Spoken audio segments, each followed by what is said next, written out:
قشنگ برخورد بکنیم یه کستنه میبیشه جلوی ما، مثل این بچه کون خارکسته خایه ما رو هم جفت.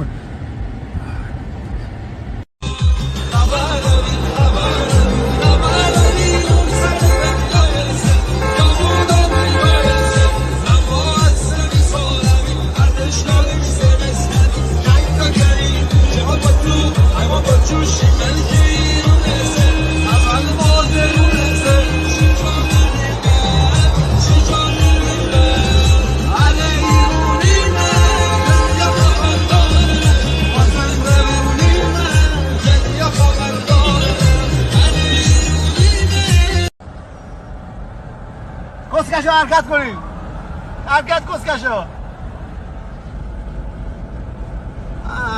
اومدن اینجا استقبال آیسی آقا، خسته نباشید. تصادف میکنی کسکش.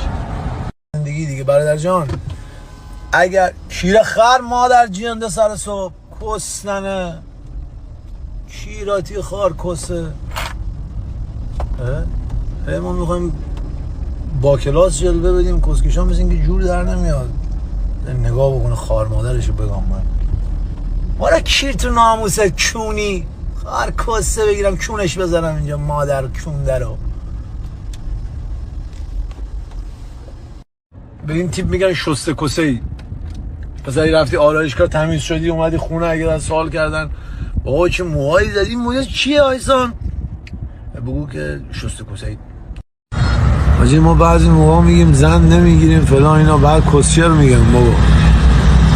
الان اینجا نشسته بودم یه دختر واید با مامانش رد شد قد تا اینجای من 22 دامن مشکی، موی کمرش تو آفتاب، موی طلایی، زیر دلم خالی شد. خواهر زندگی رو باید